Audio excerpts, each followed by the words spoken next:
दोस्तों बहुत बहुत स्वागत करता हूं आप सभी का। बिहार में वोटिंग से ठीक पहले मायावती जी के खिलाफ नैरेटिव बनना शुरू हो चुका है। उनके जो विरोधी हैं लगातार उनके खिलाफ दुष्प्रचार करना शुरू कर चुके हैं। समाजवादी पार्टी की सांसद सपा सांसद रागिनी सोनकर ने मायावती जी को बीजेपी की बी टीम बताया, तो वहीं पर जो उदित राज हैं वो अब खुले तौर पर बहन जी का लगातार विरोध कर रहे हैं, उनके खिलाफ झूठा प्रचार कर रहे हैं। उदित राज का एक ताजा बयान इस समय सामने आया है। वो कह रहे हैं कि बिहार में भाजपा को जिताने की कोशिश कर रही है मायावती जी। बड़ा सवाल ये है कि सारी जिम्मेदारी सिर्फ बसपा पर ही क्यों? क्या बसपा गठबंधन करके बिहार में चुनाव लड़ रही है, इसीलिए उदित राज जैसे लोग तिलमिला उठे हैं? और उदित राज जैसे लोगों को आखिर ये हक, ये अधिकार किसने दिया कि वो बसपा को बीजेपी की बी टीम बताएं? खास तौर से वो उदित राज जो भारतीय जनता पार्टी के पूर्व नेता शाह और मोदी के बेहद करीबी हैं, भागवत के बेहद करीबी। कहा जाता है कि इनका रिश्ता आरएसएस से बेहद मजबूत है। सोचिए दोस्तों, अगर कोई पार्टी कमजोर होगी तो क्या कोई उसका नाम लेगा? जाहिर तौर पर बसपा इस समय मजबूत हो रही है, इसीलिए उसके खिलाफ एक एजेंडा इस समय सोशल मीडिया पर चलाया जा रहा है। उदित राज ने जिस तरीके से मायावती जी के खिलाफ बयानबाजी की है, जिस तरीके से बसपा का दुष्प्रचार कर रहे हैं, उसके पीछे 2-3 कारण है दोस्तों। पहला कारण यह है कि मायावती जी ने किसी पार्टी के साथ गठबंधन नहीं किया। तो गठबंधन तो ओपी राजभर ने भी बिहार में नहीं किया, गठबंधन तो आम आदमी पार्टी ने भी इंडिया गठबंधन के साथ चुनाव नहीं लड़ा। तो फिर इन्हें बीजेपी की बी टीम क्यों नहीं कहा जा रहा? वैसे ओपी राजभर तो बीजेपी का हिस्सा है, उन्हें बी टीम कहने की कोई जरूरत नहीं है। आम आदमी पार्टी ने इंडिया गठबंधन के साथ चुनाव क्यों नहीं लड़ा? क्यों आम आदमी पार्टी ने सारे सीटों पर अपने प्रत्याशी उतारे? आम आदमी पार्टी के उम्मीदवार से ये सवाल वो क्यों नहीं कर रहे हैं? ये बड़ा सवाल है। और अगर मायावती जी बिहार में गठबंधन करती तो किस पार्टी के साथ करती? एनडीए में चली जाएं या इंडिया गठबंधन में आ जाती? और इंडिया गठबंधन में कैसे आ जाएं? कौन करेगा पहल? किसने की पहल? ये दोस्तों अपने आप में कई सारे सवाल हैं। और मायावती जी का अपना एक स्टैंड साफ तौर से क्लियर कर दिया उन्होंने कि हम गठबंधन नहीं करेंगे, हम अपने दम पर जनता के साथ गठबंधन करके चुनाव लड़ेंगे और हम अच्छी खासी सीटें जीत कर लाएंगे। और बिहार में बीएसपी करिश्मा करने जा रही है। आंकड़े लगातार सामने आते रहे हैं। हमने आपको कई बार ऐसे आंकड़े दिखाए कि बसपा इस समय कई सीटों पर वहां मजबूत दावेदारी करती हुई नजर आ रही है। दोस्तों, बीएसपी के विरोध का दूसरा बड़ा कारण यह है कि जो बसपा है वो उत्तर प्रदेश की पार्टी है।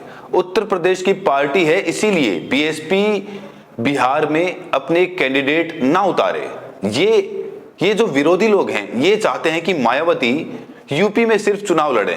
शायद उदित राज को यह नहीं मालूम कि बीएसपी कोई रीजनल पार्टी नहीं है, बीएसपी एक नेशनल पार्टी है, राष्ट्रीय पार्टी का दर्जा उसे हासिल है। हाँ, ये बात और है कि बसपा के पास अभी उतने विधायक, उतने सांसद नहीं है। बसपा संख्या में कमजोर है, लेकिन वोट परसेंटेज के मामले में अभी भी बसपा का कोई मुकाबला नहीं है। बसपा का हर राज्य में अपना जनाधार है। आप कोई भी राज्य उठाकर देख लीजिए, वहां पर 2%, 3%, 5% वोट बसपा को मिल ही जाता है। और इस बार जब बसपा बिहार में सभी सीटों पर चुनाव लड़ रही है तो जो विरोधी हैं वो बीएसपी के खिलाफ इस समय दुष्प्रचार कर रहे हैं। अब कहा जा रहा है कि ना तो इसके पीछे गठबंधन कोई वजह है, ना बसपा का यूपी की पार्टी होना।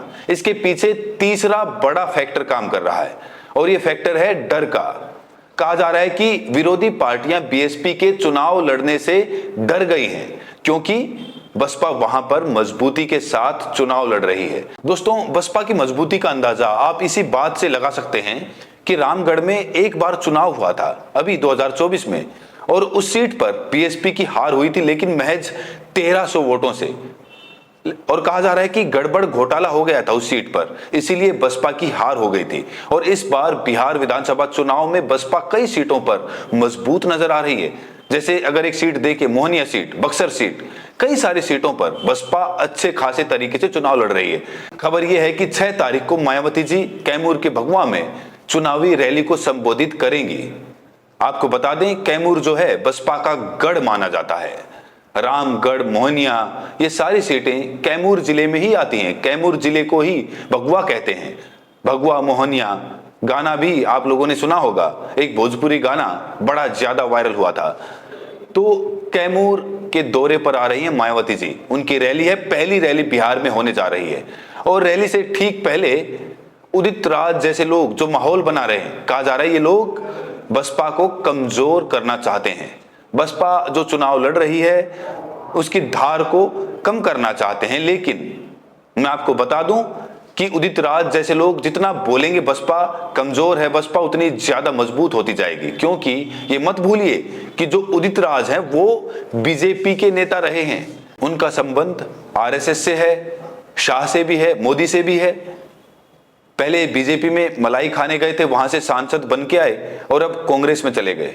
कांग्रेस में इनकी दुर्गति हो गई तो फुटेज पाने के लिए, टीआरपी में खुद को रखने के लिए ऐसी ओछी बयानबाजी लगातार देते रहे। जैसे बयान दे रहे हैं, लगता है कि फीएल की तरह बसपा के लिए काम कर रहे हैं। बसपा इस समय मजबूत हो रही है तो उसके विरोधी लगातार उसके खिलाफ जहर उगल रहे हैं। दोस्तों आपको बता दें कि मायावती जी इस समय बेहद सक्रिय हैं। 1 महीने के अंदर उन्होंने 5 बड़ी मीटिंग ली, ऐसी समाज को पार्टी से जोड़ रही हैं।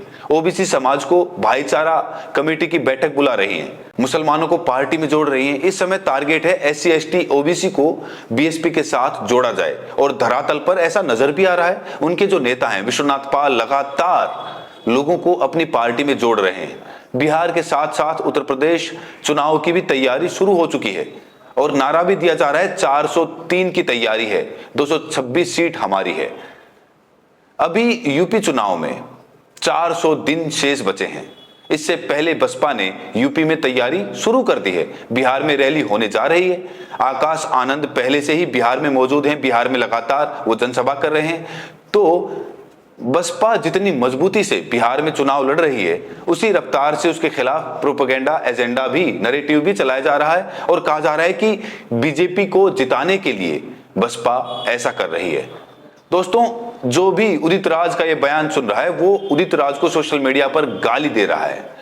सोशल मीडिया पर गालियों की बौछार है उदित राज के खिलाफ। उदित राज ने अपना जो इज्जत थी, अपनी जो इज्जत थी उसे कहीं ना कहीं मिट्टी में मिला दिया है। लगातार वो किसी और नेता को टारगेट नहीं कर रहे, ना मोदी को, ना शाह को, ना किसी और को। वो लगातार बसपा सुप्रीमो को टारगेट कर रहे हैं और पॉपुलैरिटी गेन करने की, सुर्खियों में आने के लिए वो ऐसी बयानबाजी, ऐसी ओछी हरकत कर रहे हैं। लेकिन कहा जा रहा है कि वो जितनी भी ताकत लगा लें मायावती जी के खिलाफ प्रोपेगेंडा एजेंडा फैलाने की, उनका एजेंडा कभी कामयाब नहीं होने वाला है। उदित राज जितना बोलेंगे उतना ही बसपा को फायदा होगा। बहरहाल दोस्तों इस वीडियो में इतना ही। उदित राज के इस बयान से आप कितने सहमत हैं, राय जरूर दें और साथ में ये भी बताएं कि आप ये वीडियो देश के किस कोने से देख रहे हैं। बहुत बहुत शुक्रिया।